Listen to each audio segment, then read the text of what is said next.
लक्ष्य की प्राप्ति के हेतु 7 दिनों का संकल्प लेकर के जो बैठे हैं,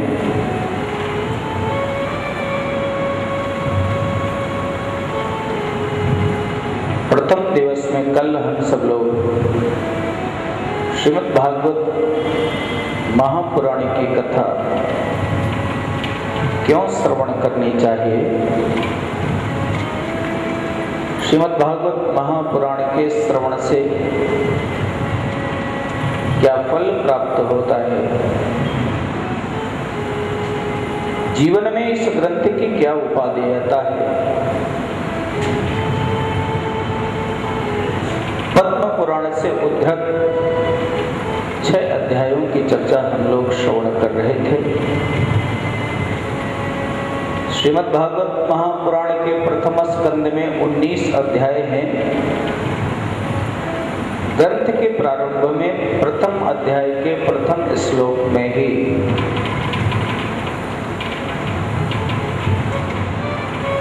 इष्ट का वंदन किया गया है।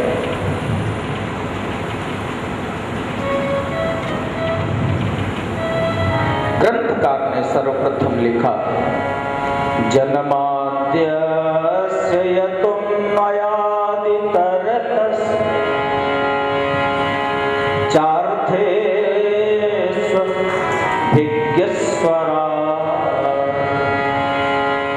तेने ब्रह्म हृदयानि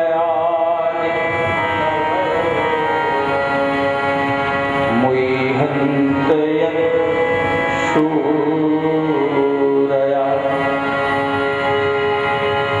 तेजो वारिमृदां यथा विनिमयो यत्र त्रिशर्गो मृषा धाम्ना स्वेन सदा निरस्तकुहकम् सत्यं परं धीमहि।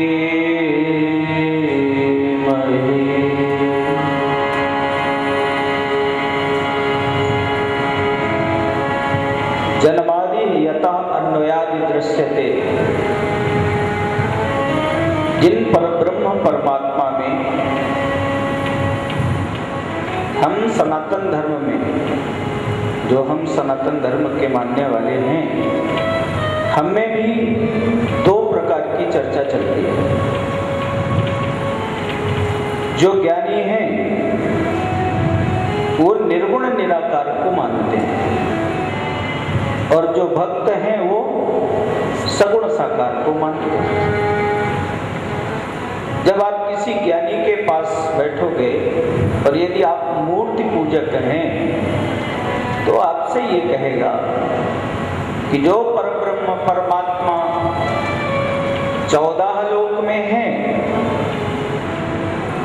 जिसका भगवान वेद स्वयं बखान करते हैं, सहस्र शीर्षा, ऐसे वो परब्रह्म परमात्मा हजारों हाथ हजारों सर 14 लोक जिनमें हैं, अतल वितल सुतल तलातल महातल रसातल पाताल भूर भुआ स्वा महाजना तप और सत्य, ऐसे परब्रह्म परमात्मा को हम छोटी सी मूर्ति में यदि बसाते हैं तो ये ठीक नहीं, ये निर्गुण का मत है, निर्गुण का। राम जगत, और जब हम सगुण उपासना के किसी भक्त से बात करेंगे जो मूर्ति पूजक है, वो कहेगा कि हमारे ये बात समझ में आती नहीं है। श्रीमद् भागवतकार ने इसी बात को ध्यान में रखा, इसी बात को। 2 हमारी परंपराएं हैं।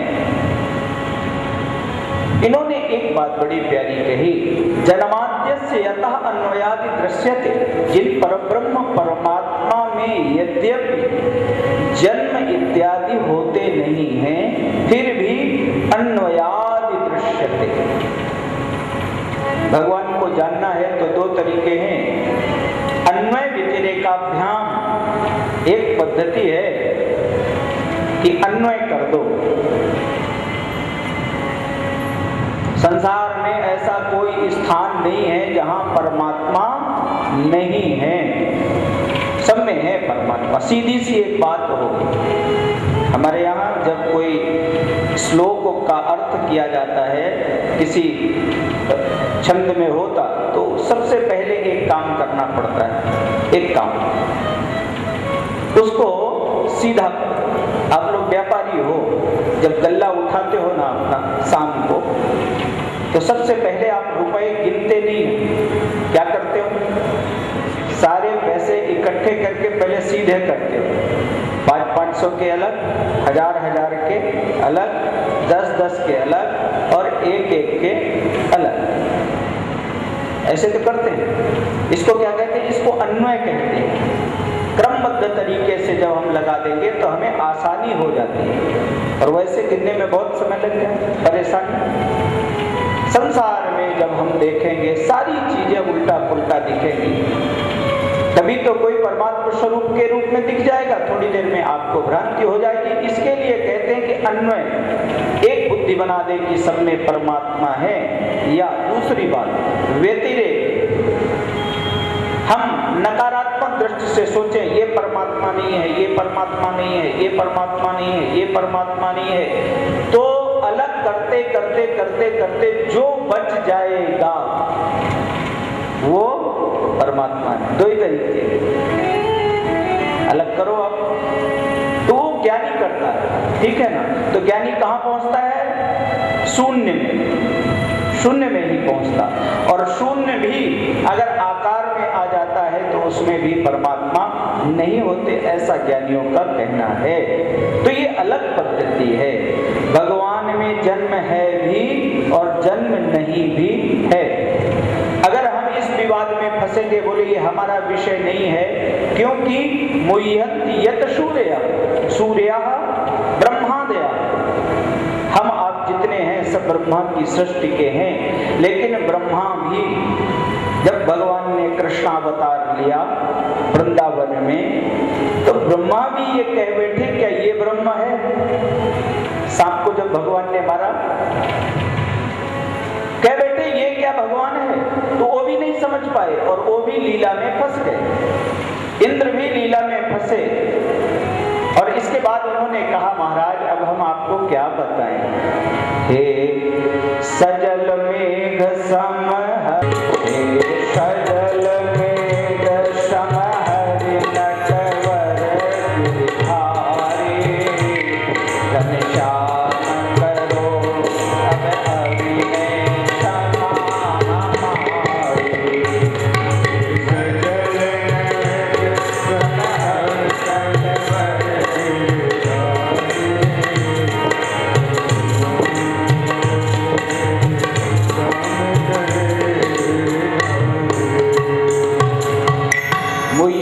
यत सूर्य।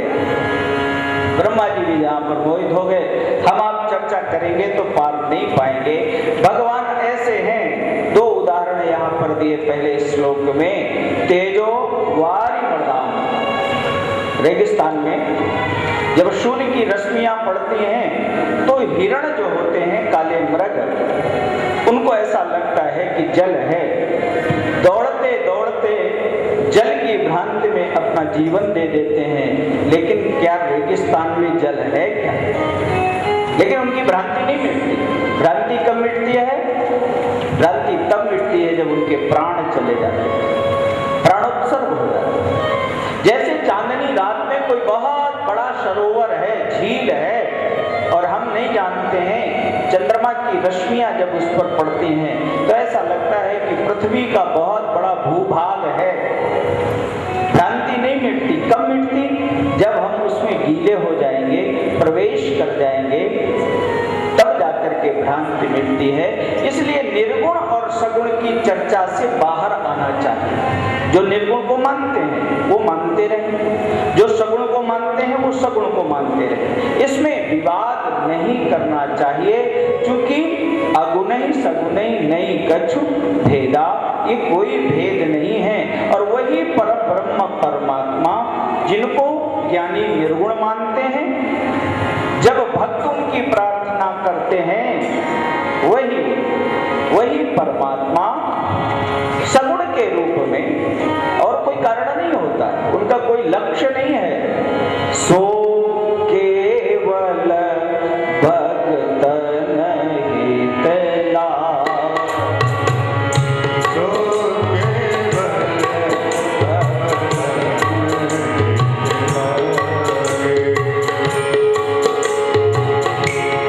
ज्ञानी लोग परब्रह्म परमात्मा को जान लेते हैं, लेकिन जब भक्त भगवान से प्रार्थना करता है कि हम ज्ञान के द्वारा आपको नहीं समझ पाएंगे सरकार। जैसे एक पिता के दो बेटे हैं, एक का व्यापार बहुत अच्छा हो गया, बड़ा ज्ञानी हो गया, वो कभी कभी उसने बड़ा मकान बनाया है, तो पापा से कहता है पापा आ जाना, डिनर साथ में करेंगे। तो पापा सोचते हैं जाएं कि ना जाएं, चलो बुलाया है बेटे ने, चले जाते। लेकिन एक ऐसा बेटा है जो बहुत नहीं पढ़ पाया, बहुत अच्छा व्यापार भी नहीं कर पाता है, पिता के साथ उसकी दुकान पर बैठता है, लेकिन पिता के साथ दिन भर 24 घंटे चिपका हुआ रहता है। एक बेटा जब बुलाता है तो पिता को सोचना पड़ता है, लेकिन दूसरे बेटे को साथ रखने में सोचना है क्या? और इस पिता का प्यार किससे ज्यादा होगा ये बता? क्यों? कोई कहे एक को तो चपका करके रखता है और एक को तो बुलाने से भी नहीं जाता। वो ज्ञानी है, वो ये जानता है ये मेरा पिता है, और पिता को भोजन के लिए नहीं बुला रहा है, पिता को अपना वैभव दिखाने के लिए, अपना व्यापार बढ़ा है ये बताने के लिए कि तुम जीवन में कुछ नहीं कर पाए, मैंने ये किया है। वहां अहंकार है और एक के अंदर समर्पण है। सो केवल भगतन हित लागी, सो केवल भगतन हित लागी, सो केवल भगतन हित लागी, सो केवल भगतन हित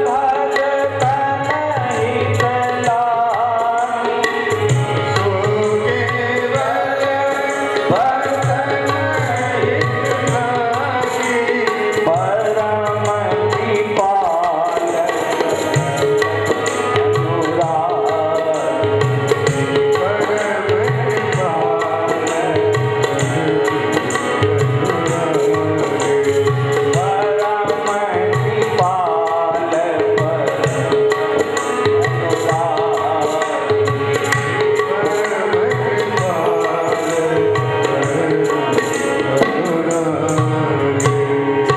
भगवान इसलिए निर्गुण भी हैं और सगुण भी हैं। भागवतकार ने यहाँ पर कहा, मैं यहाँ ना निर्गुण की चर्चा कर रहा हूँ ना सगुण को, केवल मैं एक बात आपको कह रहा हूँ। इसलिए मैं यहाँ निर्गुण और सगुण से अलग हट करके परमात्मा के दूसरे विग्रह का यहाँ पर हम प्रतिपादन कर रहे हैं और दूसरे विग्रह को ही प्रणाम कर रहे हैं। यदि निर्गुण के ब्रह्म को यहाँ पर आदर्श मान करके प्रणाम किया जाता तो शायद जो ज्ञानी लोग हैं वो कहते श्रीमद् भागवत ग्रंथ पर हमारा अधिकार है। यदि सगुण के लोगों की बात होती ना तो जो रामकृष्ण के उपासक हैं, शिव के उपासक हैं, वो ये कहते ये ग्रंथ हमारा है। लेकिन उन्होंने कहा नहीं, ये ग्रंथ सार्वभौमिक है, इसलिए सत्यम परम धीमहि। भगवान का एक विग्रह ऐसा है जिसको जाति धर्म संप्रदाय से ऊपर उठ करके आज भी लोग मानते हैं। हमारे मन में एक शंका रहती है क्या कि सब ये कहते हैं कि सब उसी परमात्मा की संतान है। जब उसी परमात्मा की संतान है तो फिर लड़ते क्यों हैं? फिर कैसे धर्म हैं छोटे छोटे, कैसे लोग आपस में झगड़े कर रहे हैं, कैसे एक दूसरे की बात नहीं मानते? ये एक परमात्मा की संतान नहीं हो सकते। और हो तो कोई भगवान का ऐसा विग्रह तो होना चाहिए जिसे सारे लोग एक साथ मानते मानते हो। तो भागवतकार ने यहाँ पर निराकरण किया कि भगवान के एक विग्रह को कोई भी हो, विश्व की आबादी इस समय लगभग 5 अरब के आसपास है। इस समय 5 अरब से थोड़ी सी अधिक है इस समय, और 5 अरब लोग भगवान के किस स्वरूप को मानते हैं? श्रीमद् भागवतकार ने पहले श्लोक में ही कहा, एक भगवान का स्वरूप है, चाहे जिस जाति का हो, चाहे जिस धर्म का हो, चाहे जिस देश का हो, चाहे जिस वेश का हो, चाहे जैसी भाषा हो, लेकिन सब भगवान के एक स्वरूप को मानते हैं। आस्तिक हो या नास्तिक हो, कोई भी हो, वो स्वरूप भगवान का कौन है? बोले वो है सत्य स्वरूप, सत्य। आज ग्लोबलाइजेशन का जमाना है, ठीक है ना? दुनिया में चोर भी अगर चोरी करेगा और सामान बांटते हुए वो यही कहता है, भाई सत्य सत्य बोलना, तुमने कुछ चोरी तो नहीं किया। करता चोरी है लेकिन कहता क्या है?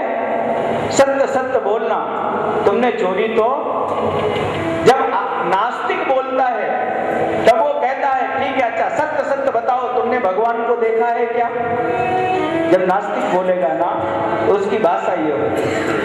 और आप लोग तो व्यापारी हो, व्यापार में आप जानते हो सत्य के अलावा किसी की पूजा नहीं होती। मार्केट में आप उधार देते हो, उधार लेते हो, तो बताओ आपने कह दिया हम आपको 1 महीने में पैसे दे देंगे, वो ये नहीं जानता कि आप 1 साल में दोगे कि 2 साल में दोगे। लेकिन आप यदि सत्य बोलते हो तो आप में आपकी वैल्यूएशन मार्केट में बढ़ती है कि नहीं बढ़ती?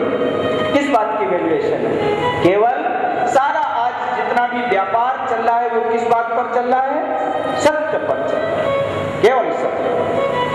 पूरे 5 अरब लोगों में ऐसा एक भी आदमी नहीं मिलेगा, यद्यपि विचारों में भिन्नता है, विवाद करते हैं, लेकिन जब आप श्रीमद् भागवत के इस श्लोक को आप अनुसंधान करने के लिए चलोगे, एक व्यक्ति भी ऐसा नहीं मिलेगा जो भगवान के इस स्वरूप को न मानता हो, चाहे जहां हो।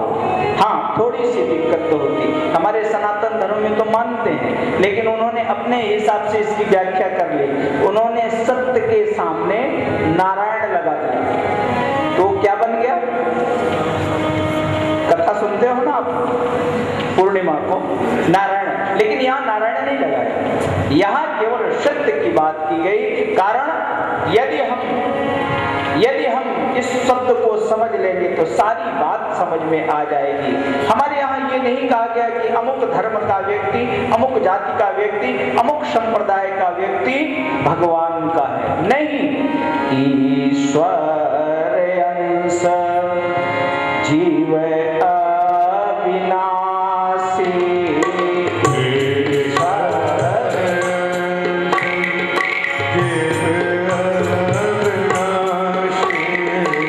धर्म का वर्णन करने के लिए जा रहे हैं। कारण ये जो कपट युक्त धर्म है उससे किसी का कल्याण नहीं होता है। और जो धार्मिक पदों पर बैठे हुए लोग हैं, पढ़े हुए लोग हैं, प्रायः वो धर्म की जो व्याख्या है वो अपने हिसाब से करते हैं। धर्म की जो व्याख्या है वो अपने हिसाब से करते हैं, इसलिए ये समझ में नहीं आता कि क्या करना चाहिए और क्या नहीं करना चाहिए। उनमें वो जो धार्मिक लोग होते हैं अलग अलग पद्धति से, वो केवल अपने स्वार्थ की सिद्धि के लिए है धर्म, लेकिन धर्म में कपट मिल जाए तो वो कल्याण न करने वाला धर्म बन जाया करता है। लेकिन श्रीमद् भागवतकार ने कहा मैं यहाँ कपट से अलग धर्म का वर्णन, कपट से युक्त धर्म का वर्णन नहीं है, निर्मत्सर धर्म का वर्णन। कपट आपको दिखाई नहीं पड़ेगा, कपट बहुत बारीक होता है। मैं आपको जैसे बताऊं, आप घर से आए और आपके हाथ में एक छाता है, धूप से बचने के लिए आपने पकड़ लिया, और कोई व्यक्ति आपको मिल गया रास्ते में, उसने कहा ये तो बहुत अच्छा है छाता, छतरी बड़ी अच्छी है, जरा देखें। आपने छतरी दे दी, उसने छतरी 10-20 कदम उस छतरी को लेकर के आगे चला गया। आप खड़े खड़े देख रहे हो कि अभी दे देगा, लेकिन वो काफी दूर तक चला गया। अब आपको लगा कि ये तो लेके जा रहा है, तो आपने आवाज लगाई, अरे भाई ये छाता देना। तब तक एक व्यक्ति और बीच में आ गया, उसने आवाज सुनी तो भी खड़ा हो गया। एक तरफ आप हो, एक तरफ वो छतरी लेकर के गया, एक तरफ बीच में एक व्यक्ति और आ गया। छतरी आपकी लेकर के गया है, छतरी आपकी है, लेकिन जब आपने आवाज लगाई अरे भाई छतरी देना, तो वो पलट करके छतरी देखता है और कहता है किम ताऊ, क्या ये तुम्हारी है? किम ताऊ, और किम ताऊ से ही कई ताऊ बनता है, एक कपट हो गया। किम ताऊ, क्या ये तुम्हारी है? अब ध्यान देना, अगर आप मौन हो गए कि हमारी है, हमें मिल जाएगी, चुप हो गए और मुस्कुराने लग गए, तो वो छतरी लेकर के चल देगा। फिर आप कहोगे अरे ये छतरी हमारी है, तो बीच वाला आपको डांटेगा, अभी वो पूछ रहा था तो क्यों नहीं कहा? बीच वाला आपको डांटेगा, अभी पूछ रहा था तो क्यों नहीं कहा? और अगर जो मौन हो गए तो वो लेकर के चला जाएगा, उसे कोई दोष लगने वाला नहीं है, छतरी आपकी है। ये छोटा सा जो तार है, इसी को हमारे यहाँ कपट कहते हैं। तो जब कोई धर्म का संभाषण करने वाला प्रबुद्ध व्यक्ति धर्म की बात करता है, जब उसमें वो कपट मिलाता है, तो साधारण व्यक्ति के वो समझ आने वाली बात नहीं होती। ऐसे धर्म से किसी का कल्याण होने वाला नहीं होता है, वो तो स्वार्थपरता हो गई। क्योंकि जिसने धर्म का आश्रय लिया, देखो आग को छुएंगे, अब कोई कहे मैंने 1 घंटे आग में हाथ डाला है, तो आपको उसका चेहरा नहीं देखना चाहिए, हाथ देखना चाहिए। अगर जो हाथ जल गया होगा तो आपको फिर उससे पूछने की जरूरत नहीं है। आग में हाथ डालने का मतलब हाथ जलेगा, और हाथ नहीं जला है तो समझ किया है। उनको हम आज भी बड़े श्रद्धा के साथ याद करते हैं। फल है, इसकी पान विधि बताइए। जब तक हमारा जीवन है तब तक इसका पान करना चाहिए, क्योंकि श्री सुखदेव जी के मुखारविंद से स्पर्श होने के बाद ये अमृत द्रव हो गया है। निगम कल्प तरोर गलितम फलम सुखमुखादमृत द्रव संयुतम पिबत भागवतम रसमालयम मुहरो रसिका भूये भावुका। जब तक जीवन है तब तक कथा का पान करना चाहिए, जब तक जीवन है, ऐसा आदेश दिया। नैमिषारण्य में बैठे हुए श्री सूत जी महाराज के सामने 88,000 ऋषि हैं। 6 प्रश्न किए। उन 6 प्रश्नों के उत्तर में भगवान के 24 अवतारों का वर्णन करके सुनाया। सूत जी महाराज ने प्रश्न किया, आप जो श्रीमद् भागवत की कथा मुझे सुनाने के लिए जा रहे हैं, कृपा करके आप ये बताइए, शोध शोध महाभाग वदनो वदतां वरा कथां भागवतीं पुण्यां यदा भगवान् शुकः कस्मिन् युगे प्रवृत्तेयं स्थाने वा केन हेतुना। ये जो श्रीमद् भागवत की कथा आप श्रवण कराने जा रहे हैं, किस युग में इसका निर्माण हुआ, निर्माण का कारण क्या था? क्योंकि हमारे पास कई ग्रंथ थे, ये पहले बताइए। सूत जी महाराज ने कहा, श्रीमद् भागवत का निर्माण द्वापरे समनुप्राप्ते तृतीये युग पर्यये जाता पराशाद्योगी वाशव्याम कलया हरे। द्वापर के अंतिम चरण में बद्रीनाथ के पास में माणा गांव इस समय जो है सम्यकप्रास नाम के आश्रम में श्री व्यास जी महाराज बैठे थे। चित्त में बड़ा विक्षेप है, बड़ी व्याकुलता है। उन्होंने अपने जीवन का चिंतन किया। बाल्यावस्था में कोई हमसे अपराध नहीं हुआ, युवावस्था में गृहस्थी में सदाचार पूर्वक मैंने निवास किया, लेकिन फिर भी धृतव्रतेन ही मया छन्दान्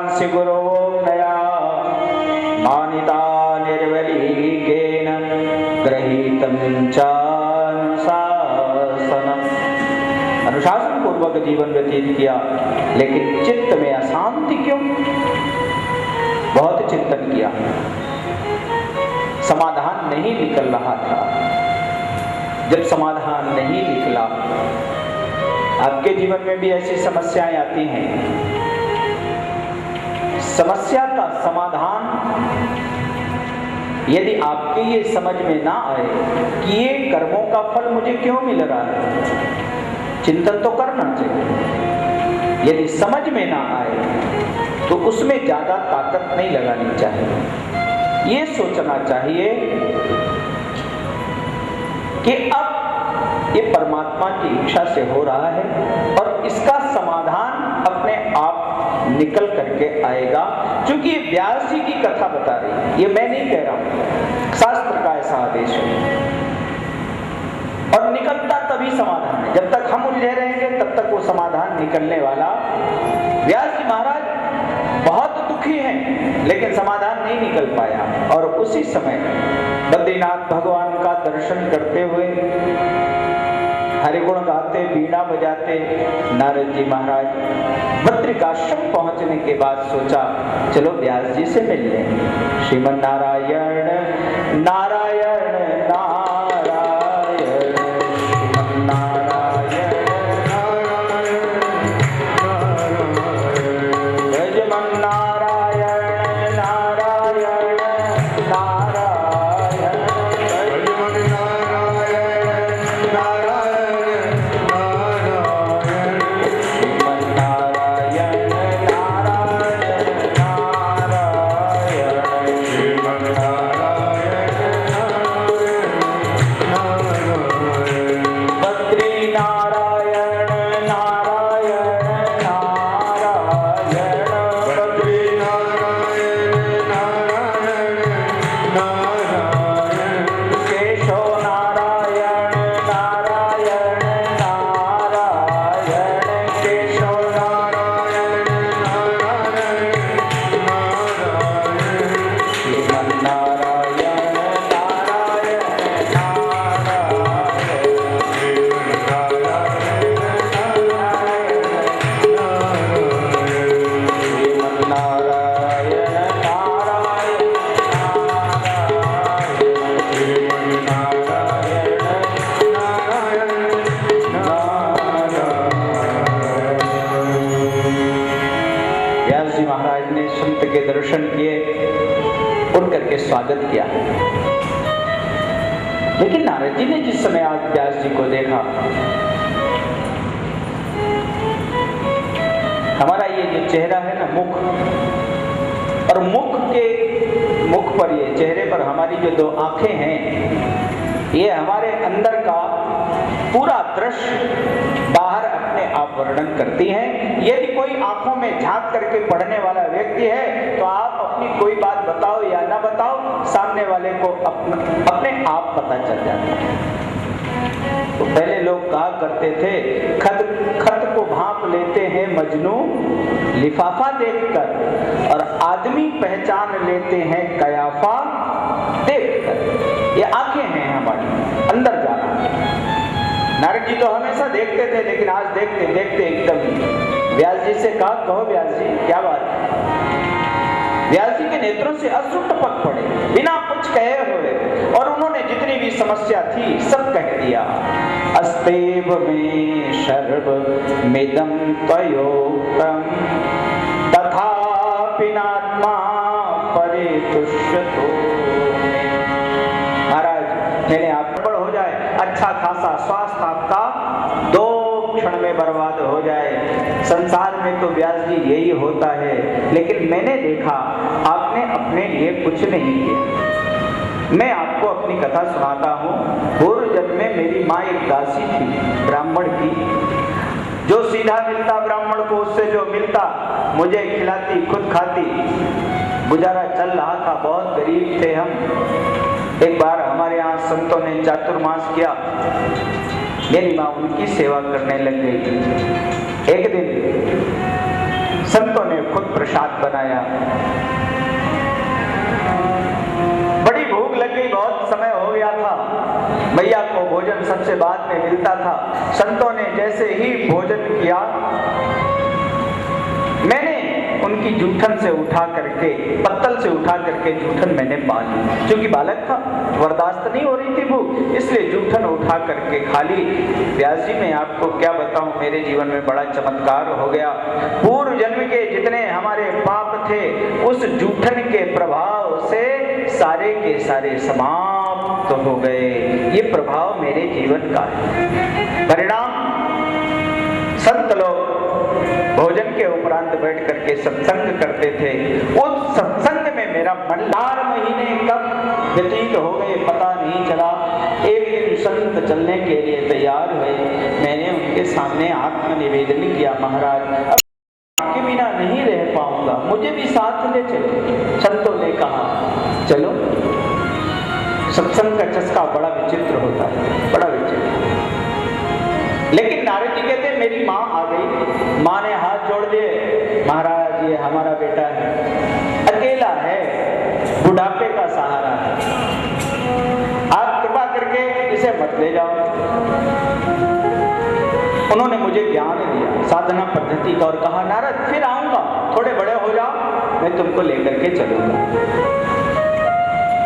जो उन्होंने ज्ञान दिया था उसी को ले करके जब मैं बैठने लग गया तो मेरी समाधि लगने लग गई। मेरी मैया समाधि से मुझे उठा दे। मैंने एक दिन भगवान से प्रार्थना की, सरकार आपके आने के रास्ते में तो ये मेरी माँ बहुत बड़ी बाधा है और मैं आपके पास आना चाहता हूँ। अगर ये माँ रहेगी तो मैं आपके पास नहीं आ सकता, इसलिए सरकार बड़ी कृपा होती जो ये मेरी मैया रास्ते से हट जाती।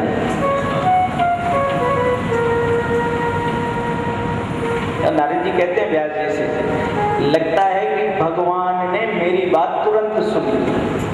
जैसे मैंने भगवान से कहा उसी समय मेरी माँ गाय दूहने के लिए जा रही थी। एकदा निर्गतां गेहां दुहते निशिगां पथि सर्वोद सत्पदा स्पृष्टा कृपणा काल चोदिता। काला सर्प पड़ा हुआ था, मेरी माँ का पैर पड़ गया, सर्प ने पलट करके मेरी माँ को खा लिया। मेरी माँ शांत हो गई। लोगों ने आकर के मुझसे कहा नारद चल करके देखो तुम्हारी माँ मर गई। मैंने कहा भगवान इतनी जल्दी तो नहीं सुनता, अभी तो हमने कहा था, लेकिन जब गए मैंने देखा भगवान ने तो सुन ली। मैंने भगवान को धन्यवाद दिया, आपने बड़ी कृपा करी। लेकिन नारद जी ने कहा यद्यपि शुद्धम लोक विरुद्धम ना करणीयम, सत्य होते हुए भी यदि लोक विरुद्ध है तो उसे ना कहना चाहिए ना करना चाहिए। मैंने माँ का अंतिम संस्कार किया, गांव वापस नहीं आया। हमारे यहाँ स्मशान घाट पर बड़ा अच्छा वैराग्य होता है। जब किसी को हम जलाने जाते हैं ना तो सब बड़ी चर्चा करते हैं, अरे वाह बड़े अच्छे थे, देखो चले गए, बड़े अच्छे थे। एक दिन सबको जाना है, लेकिन जला करके आएंगे तो फिर काम धंधे में लग जाएंगे, फिर उसकी याद आने वाली वो वैराग्य वही समाप्त हो जाता है। नारद जी ने कहा जैसे भगवान शंकर ने उज्जैन में अपना स्मशान का वैराग्य जीवित रखा, यदि कोई व्यक्ति भी स्मशान का वैराग्य जीवित रखे तो उसका उद्धार हो जाए। नारद जी ने कहा मैं वापस लौट करके नहीं गया व्यास जी, बड़े बड़े नगरों को बड़े बड़े ग्रामों को पार करता हुआ कई दिन तक मैं चलता रह गया। एक दिन एक स्थान पर मैं बैठा हुआ था, थक करके मेरी नींद लग गई। भगवान के बड़े सुंदर स्वरूप का, भगवान पीतांबर पहने हुए हैं, श्यामल उनका वर्ण है, घुंघराली घुंघराली अलकावलियां हैं, अधरों पर अपने ओष्ठों पर बंसी को रख करके 3.5 छिद्र एक हाथ से, 3.5 छिद्र एक हाथ से भगवान दबा करके बजा रहे हैं। बाएं पैर के ऊपर दाहिने पैर का पंजा रखा हुआ है, उसकी दिव्य आभा निकल करके मानो मुझे कृतकृत कर रही है।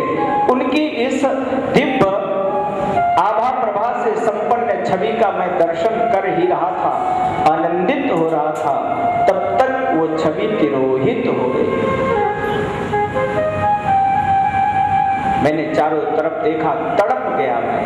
आकाशवाणी हुई, ए नारद, अगर अब तुम मेरा दर्शन करना चाहते हो तो तुम्हें यह शरीर छोड़ना पड़ेगा। इस शरीर से अब दोबारा मेरे दर्शन तुम्हें होने वाले नहीं हैं। मैंने सोचा पहले तो मेरी माँ बाधा की शरीर भगवान के दर्शन में, और अब शरीर, तो ऐसे शरीर का क्या करना। छोड़ दिया मैंने वो शरीर, संकल्प लेकर के अन्न जल सब त्याग करके मैंने शरीर छोड़ा। और जब मेरा वह शरीर छूट गया तो नारद जी व्यास जी से कहते हैं, मैं ब्रह्मा का मानस पुत्र बन करके उत्पन्न हुआ। और इसके बाद देवताओं ने मुझे ये जो वीणा दी है, देवदत्ताम इमाम वीणाम, ये मेरे हाथ में जो वीणा है ये बड़ी अच्छी है। देवदत्ताम इमाम वीणाम स्वर ब्रह्म विभूषिता मूर्छित्वा हरे कथा गायमानाश्चराम्यहम्। जिस समय इसके वीणा के तारों को मैं छेड़ता हूँ, जहाँ चाहता हूँ परमात्मा के दर्शन करता हूँ। अब मुझे कोई कष्ट नहीं है। ये मैं उपदेश नहीं दे रहा, ये मैं आपको अपनी कथा सुना रहा हूँ। व्यास जी ने कहा तो मुझे क्या करना चाहिए, क्योंकि मेरा चित्त तो अशांत है। नारद जी ने कहा, अभी तक आपने संसार के लिए काम किया है, अब आप केवल भगवान के लिए काम करो। इस दुनिया में जब तक जीव भगवान के लिए कुछ नहीं करता तब तक उसे और कुछ मिल जाए, लेकिन शांति मिलने वाली नहीं, शांति नहीं। कैसे करें? नारद जी ने कहा, हमारे पिताजी ने हमें ज्ञान दिया है, चतुश्लोकी भागवत सुनाई। अहमेवा समेवाग्र, 4 श्लोक में जो ज्ञान है वह बताया। भगवान नारायण ने हमारे पिताजी को दी और हमारे पिताजी ने हमें दी, और मैं आपको दे रहा हूं। मैं जा रहा हूं, आप इसे विस्तार करें। जैसे ही व्यास जी के यहाँ से गए हैं नारद जी महाराज, व्यास जी महाराज उसी स्थान पर समाधि में बैठे हैं। श्रीमद् भागवत मूल तत्व में प्राप्त करके जिस समय भगवान की लीलाओं का दर्शन करने लगे, द्वापर का अंतिम चरण चल रहा था और उन्होंने भगवान की लीलाओं को देखना प्रारंभ किया। यदा मृधे कौरव संजया नाम वीरे स्वथो वीर गतिं गतेषु ब्रकोदरा विद्ध गदा विमर्श भगनोरुदंडे धृतराष्ट्र पुत्रा।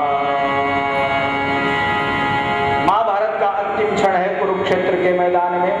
एक तरफ दुर्योधन है, एक तरफ भीम है, दोनों के हाथ में गदाएं हैं।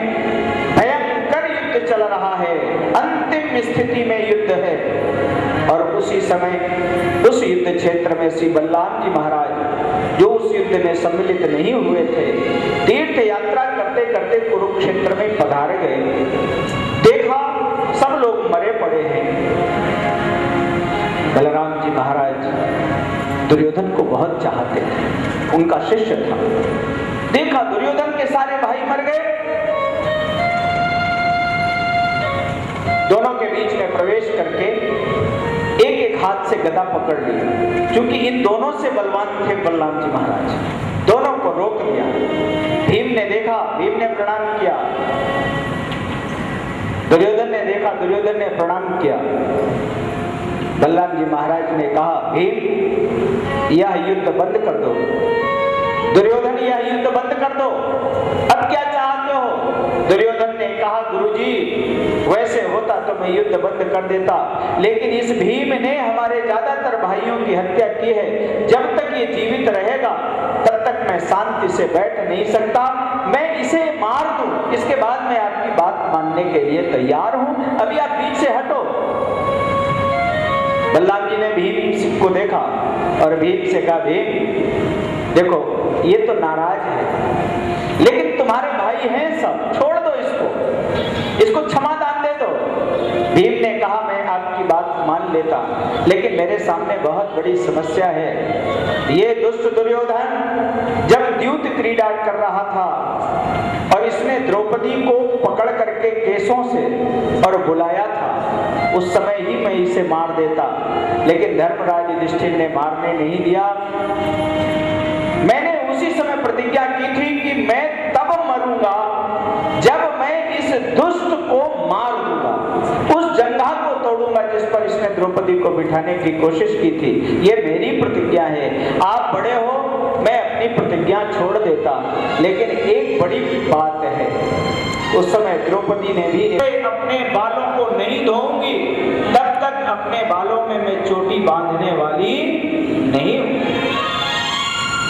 आज 13 वर्ष हो गए हैं, 12 वर्ष का वनवास, 1 वर्ष का अज्ञातवास। द्रौपदी के केस एक योगी की भांति जटाओं में परिवर्तित हो गए हैं। महाभारत युद्ध समाप्त हो रहा है। आज जब मैं चला था सुबह, तो मुझे द्रौपदी ने सामने आकर के अपने खुले हुए केसों को दिखाया था और कहा था आप युद्ध करने के लिए तो जा रहे हो, दुर्योधन अकेला बचा है, चल लौट आओ, मेरी बात सुनना।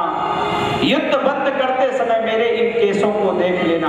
यदि दुर्योधन नहीं मारा गया, उसका में अपने बालों में कंघी लगाने वाली नहीं हूं। मेरे सामने ये समस्या है। मैंने वचन दिया था द्रौपदी मैं तुम्हारा पति हूं। आज मैं धर्मराज युधिष्ठिर की भी बात मानने वाला नहीं, क्योंकि युद्ध में अब धर्मराज का आदेश हो चुका है। तो आज हम निर्णायक युद्ध में दुर्योधन को मारेंगे। इसलिए दादा आप बीच से हट जाओ, मैं आपकी बात मानने वाला नहीं। और इतना कहकर के बलराम जी से कहा आप कृपा करके हटो। भगवान को देखा, भगवान भी वहीं खड़े थे। भगवान श्री कृष्णचंद्र दाऊ ने कहा अरे कदमा, तू चाहे तो हमारा चेला बच जाए, दुर्योधन अकेला बचा है, बचा लो इसको। भगवान ने कहा दाऊ ये मेरी इच्छा से हो रहा है, और मैंने आपसे कहा था कि आप तीर्थ यात्रा में जाओ। हम भाई भाई के बीच में युद्ध नहीं चाहते थे, मैंने आपको तीर्थ यात्रा में भेजा, आप यहाँ कुरुक्षेत्र में क्या करने आए हो? बलराम जी ने कहा मैं तो तीर्थ यात्रा में ही आया हूँ, सरोवर में स्नान करने जा रहा हूँ। भगवान ने कहा तो जाओ स्नान करो जाकर के, यहाँ क्या कर रहे हो? बलराम जी समझ गए वो यहाँ से युद्ध की समाप्ति हो गई, चारों तरफ शांति का संदेश, धर्म का की स्थापना हो गई। लेकिन जब युद्ध समाप्त हुआ तो 2 लोग और बच गए, एक अश्वत्थामा और एक कृतवर्मा। अश्वत्थामा ने आकर के अपने युवराज से कहा युवराज ये तो बड़ा ऐसा कदम हो गया, आप बताओ मैं आपके लिए क्या करूं? धर्मराज का राज्य हो गया, मैं उनके पास तो नहीं जा सकता। दुर्योधन ने कहा पहले तो मुझे उठाओ। उठाया, सरोवर है उसमें ले जाकर के डाला कमर तक, क्योंकि कमर टूटी हुई थी तो बड़ा उसे चुभन हो रही थी, कौवे इत्यादि सब उससे नोच रहे थे। अश्वत्थामा ने कहा बताओ क्या कर सकते हैं तुम्हारे लिए? दुर्योधन ने कहा मैंने जीवन में एक ही बात सोची है, धर्म से या अधर्म से किसी प्रकार पांडवों का वध हो जाए, लेकिन यह कार्य आज दिन तक हो नहीं पाया। मैंने चाहा था मर जाए, लेकिन वो मर नहीं पाए। हम 100 भाई थे, हमारे भाइयों की लाशें पड़ी हुई हैं, वो 5 के 5 जीवित हैं। अश्वत्थामा ने कहा बस एक रात में मुझे दो, एक रात। रात्रि के अंधेरे में आज ये पांडवों के शिविर में गया था। पहले कहीं बड़ा अच्छा था, पहले जब युद्ध होता था तो युद्ध में भी धर्म होता था। महाभारत में रात्रि में युद्ध नहीं हुआ, और युद्ध जब बंद घेरी बजती थी इसके ऊपर कोई किसी के ऊपर आक्रमण नहीं करता था, सब आपस में मिलते थे, बैठ करके खाते पीते थे, आराम से सोते थे। सूर्यास्त के बाद युद्ध नहीं होता था। पहले जब युद्ध होता था तो युद्ध में भी धर्म होता था, लेकिन इस कलयुग में एक विडंबना हो गई, अब धर्म में ही युद्ध होने लगे। पहले हम अपने घर को मंदिर बनाते थे, पहले युगों में अपने घरों को हम मंदिर बनाते थे,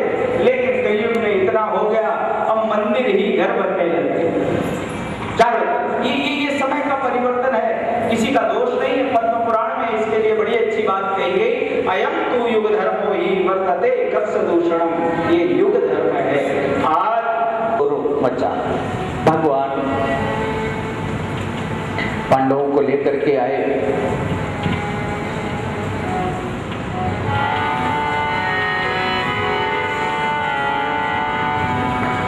तो देखा ऐसे श्याम सुंदर आप आ गए, भगवान से वो दृश्य देखा नहीं जा रहा। द्रौपदी ने कहा आओ, और श्याम सुंदर सफेद चादर ओढ़ करके बालक लेटे थे। गर्दन कटने के बाद रक्त के छींटे पड़े हैं। द्रौपदी ने इशारा किया, देखो देखो आपके बैठने का कितना सुंदर स्थान है। श्याम सुंदर आओ तो सही। मैंने सुना है इस संसार में जो भी होता है आप करते हो, आप ही खिलाड़ी हो, खिलौना आप ही बनाते हो। देखो कैसा सुंदर आपने खेल खिलाया है। आओ आओ, कहां जा रहे हो? कन्हैया देखो मेरे आंखों में आंसू नहीं है, क्योंकि जो करते हो आप करते हो, और जो तुमने किया है देखो कितना अच्छा है। आओ आओ मोहन आओ, आओ आओ मोहन आओ, आओ मोहन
अर्जुन को भेजा।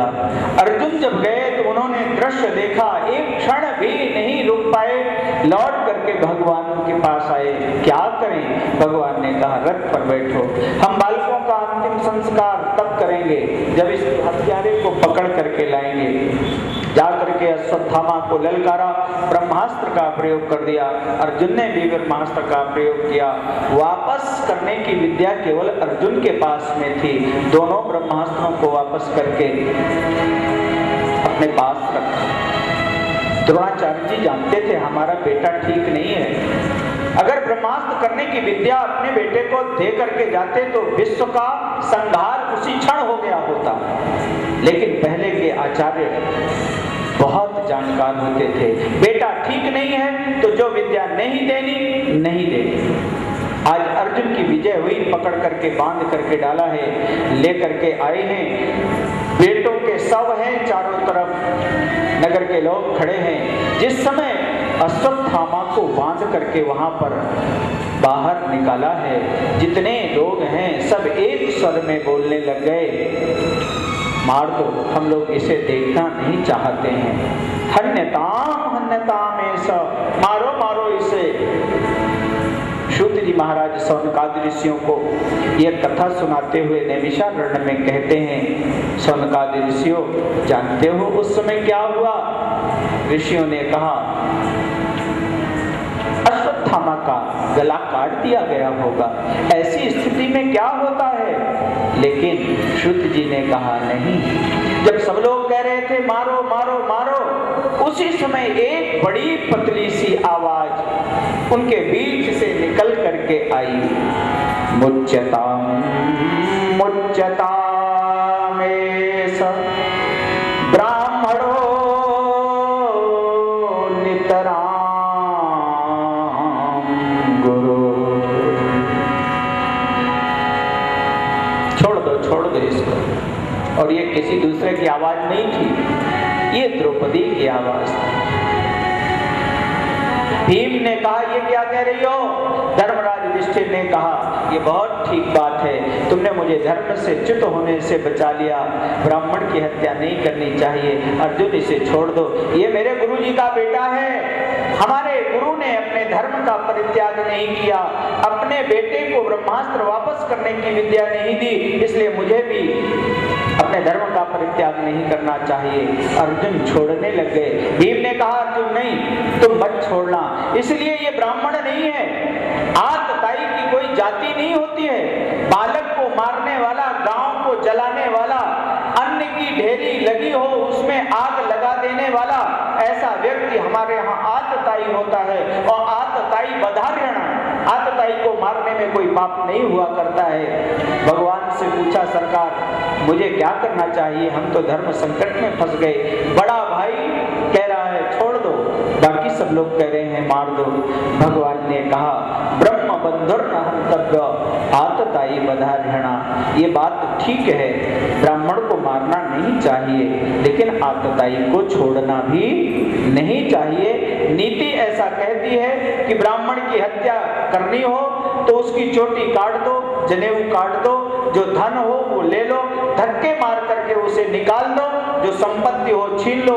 यदि ब्राह्मण है तो वो मर गया, ये ब्राह्मण की हत्या का विधान है। यदि किसी राजा को मारना है तो गला काटने की जरूरत नहीं है, राजाज्ञा का उल्लंघन कर दो, राजा मर गया।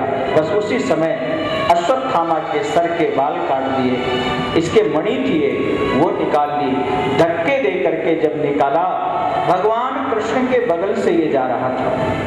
भगवान कृष्ण की आंख से आंख इसने मिलाई, भगवान ने एक इसे आशीर्वाद दे दिया, अश्वत्थामा तुम चिरजीवी हो, जाओ मैं एक आशीर्वाद देता हूँ। महाभारत के युद्ध में जो तुम्हारे शरीर में घाव लगे हैं, इन बालकों की हत्या करने के कारण मैं तुम्हें आशीर्वाद देता हूँ, जब तक तुम इस पृथ्वी पर रहोगे तब तक ये घाव आज जैसे ही ताजे बने रहेंगे, ये कभी भरने वाले नहीं। ये आशीर्वाद दिया।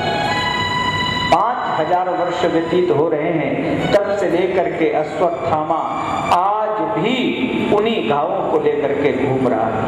हमारे यहाँ बड़ी रिसर्च हुई है इस पर। और अश्वत्थामा का घूमने का जो इलाका है मध्य प्रदेश में बुरहानपुर, और इस समय उत्तराखंड में और पहले उत्तर प्रदेश में रामपुर, और रामपुर से लेकर के बरेली, रामपुर से लेकर के और देहरादून के पास में सहस्त्रधारा के बिल्कुल नजदीक एक कुंड पड़ता है, दुग्धेश्वर कुंड। इस इलाके में आज भी अश्वत्थामा लगभग हफ्ते 10 दिन में दिखाई पड़ता है। और कई लोगों को तो दिखा तो उनको बहुत परेशानी हुई है। किसी को मध्य प्रदेश में बुरहानपुर में तो कई लोगों को पैरालिसिस अटैक हुआ, क्योंकि इसकी लंबाई बहुत है, इसके शरीर से बदबू आती है, दाढ़ी सफेद है। तो किला, जो पुराना किला इसको मिला था, उसके पास जिन लोगों को दिखा कई लोग बीमार हो गए।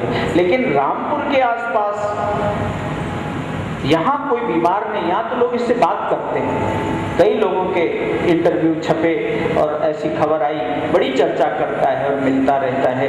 तब से अभी तक ये यूं ही पड़ा हुआ है। जब भगवान ने इसे आशीर्वाद दिया, ले जाकर के सबका अंतिम संस्कार करवाया है। इसने 5 ब्रह्मास्त्र पांडवों के लिए छोड़े, एक ब्रह्मास्त्र उत्तरा के गर्भ के लिए छोड़ दिया। पांडवों की तो पीठ दिखा करके ब्रह्मास्त्र को वापस भगवान ने करा दिया, लेकिन उत्तरा का गर्भ जलने लग गया था। उत्तरा को पता चला यही बेटा है जो आगे चल करके सरकार की कथा सुनेगा, और यही समाप्त हो रहा है। दौड़ करके आई सरकार, कृपा करो, पाहि पाहि महायोगिन भक्ता